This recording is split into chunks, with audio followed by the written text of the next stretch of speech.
How to short sell stocks. Hey there, future millionaire.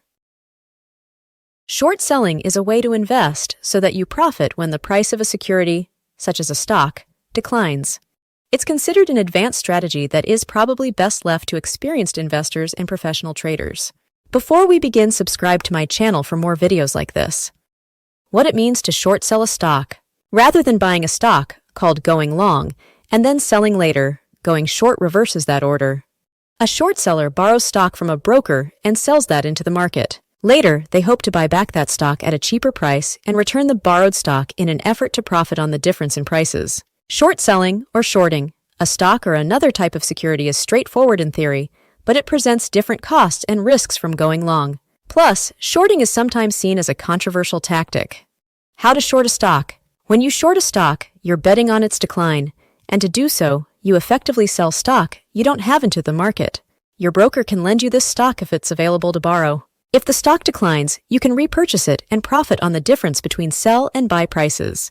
So going short really only flips the order of your buy-sell transaction into a sell-buy transaction. In other words, instead of buying low and selling high, you're trying to sell high and buy low. Here are the steps to short a stock. 1. Find the stock you want to short. You'll need to do research to find a stock that you think is poised to decline. 2. Place a sell order. To short a stock, you'll place an order to sell stock that you don't own. 2. When entering your sell order, many brokers won't distinguish between a short sale and a regular sale. 2. So you'll enter the order just as if you were selling stock you owned. 2. The short position will typically show up in your account as a negative number of shares, e.g., 100 shares of XYZ stock. 3. Wait for the stock to decline. After you've shorted the stock, you'll wait for it to dip in price, ideally. 3. You'll have to decide when to close the position and at what price. 4. Buy the stock and close the position. When you're ready to close the position, buy the stock just as you would if you were going long. 4. This will automatically close out the negative short position. 4. The difference in your sell and buy prices is your profit, or loss. To short a stock, you'll need to have margin trading enabled on your account, allowing you to borrow money. The total value of the stock you short will count as a margin loan from your account, meaning you'll pay interest on the borrowing. So you'll need to have enough margin capacity, or equity, to support the loan. In addition, you'll have to pay a cost of borrow for the stock, which may be a few % a year on your total loan, though it could be much higher. That's a fee paid to the broker for the service of finding stock to sell short. Plus, you're on the hook for any dividends paid by the company. All those fees will be rolled into your margin balance. Shorting a stock, example. Let's run through an example to see how it all works and how much you could make if you short a stock. Imagine you want to short the stock XYZ, which now trades at $100 a share. You have enough margin capacity to short 100 shares comfortably, so you sell those shares in the market. You'll have 100 shares of XYZ in your account and a margin balance of $10,000, 100 shares, $100 a share. You'll also have the cash proceeds of $10,000 credited to your account since you sold the stock. You'll need this cash in your account to repurchase the stock later. Let's say XYZ falls to $60 a share after reporting a poor outlook. You can repurchase the stock for $6,000 and you'll pocket the difference of $4,000 between your sale and purchase. You'll also have to repay the stock's cost of borrow or any dividends paid while you were short. However, if the stock rose to 140s and you wanted to close the position, you'll need to pay $14,000 to repurchase the 100 shares. You'll have to come up with the $4,000 perhaps from a margin account, and you're still on the hook for the cost of borrow and any dividends paid. When you're shorting stock, you're borrowing against the equity in your account. This means that you could suffer a margin call from your broker. In this case, you'll have to put more cash in your account or liquidate positions, or if you're unable to do so, your broker may liquidate positions for you. You may be forced to close your short position against your wishes. Pros and cons of short selling stocks. Short selling has some positives, especially for advanced investors who can use the technique properly. The disadvantages can be numerous, however. Advantages of short selling. Short selling provides benefits to individual investors, as well as to the market as a whole. 1. Profit on a stock's decline. Short selling allows investors to profit on the decline of a stock. 1. It provides another tool in an investor's toolkit, allowing investors to make money when they discover an overvalued stock. 2. Keep a check on fraud. Short selling helps keep fraudulent companies from ripping off investors. 2. By researching fraudulent companies and publicizing their research, short sellers can keep other investors from buying these stocks. 3. Create an orderly and liquid market. Short sellers help keep the stock market orderly and provide liquidity for buyers, allowing the market to function better. 3. Plus, this benefits long-term investors who can buy at more stable prices and amass stakes at lower prices, all else equal. 4. Can be used to hedge a long portfolio. One advantage for advanced investors is that shorting can offset some of the risks of investing. 4. For example, by having some short exposure, investors can profit when the market declines. 4. They can sell their profitable short positions for cash and then add to their long positions at lower prices. Disadvantages of short selling. 1. Can spread false information. Unscrupulous short sellers can spread false information in the market and push a stock's price down without reason. 1.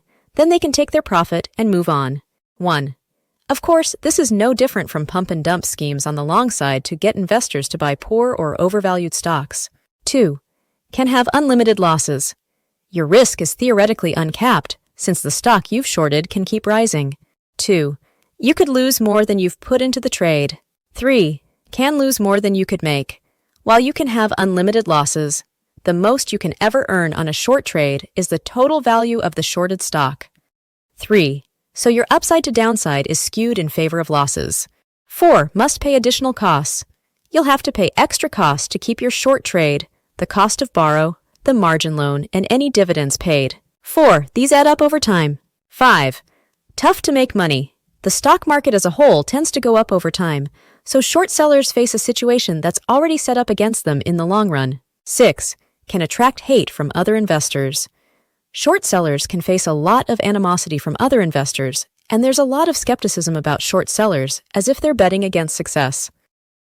Costs and risks of short selling stocks. Short selling presents numerous costs and risks for investors. Here are some of the major ones. Unlimited losses. The potential gain for long investors showcases the main risk for short sellers. The stock can continue rising indefinitely. When you sell a stock short, there's theoretically the potential for unlimited losses. That's because the stock can continue rising over time, wiping out other gains. For example, imagine being a short seller in Amazon or Apple over the last decade, as those stocks soared. A buyer's long-term gains become your long-term losses. That said, short sellers may jump in for short periods of time when a stock looks overvalued and profit on a decline. Short squeezes. In a worst-case scenario, a stock may experience a short squeeze, which could be ruinous to a short seller. A short squeeze occurs when the stock rises rapidly, forcing short sellers to close their position. Short sellers may be rushing to avoid a soaring stock, or they may be forced to buy back stock as their losses mount and the equity for a margin loan in their account dwindles. If enough of the stock is sold short and the stock begins to rise, it can kick off a period of soaring stock prices, sometimes running hundreds of % higher. As the short squeeze hurts more and more short sellers, they are forced to buy stock at any price, pushing the price still higher. That was partly the situation with video game retailer GameStop in early 2021, as a massive short squeeze sent its stock spiraling upward, forcing many traders to cover their short positions. Less potential gain. Another downside of shorting a stock is that you have less potential gain than going long with the stock. That's due to simple math. For example, compare the potential gain on buying 100 shares of fictional ABC stock trading at $100 per share. If the stock rises to 200, you will have made $10,000 from your initial investment. If the shares continue higher, you'll make an additional $10,000 for every $100 rise in the stock price. The stock can continue rising over years if the company is well run. There's literally no cap on the upside of a stock, and stocks have made millionaires out of many people over time. In contrast, the potential gain for a short is limited to the initial amount shorted. For example, if you short 100 shares of ABC at $100 per share, the most you could gain is $10,000 in total, and that's only if the company goes to zero or is basically bankrupted or completely fraudulent. So the most you could profit in a short position is the initial value of the stock you shorted. And you have smaller costs chipping away at your gains as long as you maintain the short. Is short selling a good strategy? Short selling requires a lot of work and knowledge to succeed, and it's not really a good idea for individual investors who must match their wits against some of the sharpest investing minds. Given the challenges, even many of the professionals find shorting to be a grueling effort. It is most certainly not an activity that is appropriate for most investors, Johnson says. Short selling is really the purview of professional investors and hedge funds. Still, if you're set on betting against a stock, you may be able to use put options to limit the worst risk of shorting, namely, uncapped losses. One strategy, buying a put option, allows you to profit on the decline of a stock and limit how much you'll lose on the position. Options present other risks, however, that investors need to be fully aware of before they start trading them, and most investors would do better sticking to a long-only portfolio. The good news is that one can make investing very simple, yet get great results, Johnson says. The best thing for most investors is to invest in a low-fee, broadly diversified stock market index fund. Bottom line, short selling can be lucrative, but it can take nerves of steel to weather the rise of the stock market. Given the risks, short sellers have to be unusually careful and well-informed, lest they stumble into a stock that's about to bound higher for years. So short selling is usually best left to sophisticated investors who have tons of research, deep pockets, and a higher risk tolerance. What do you think about our video? Leave a comment in the section below. Thank you for watching.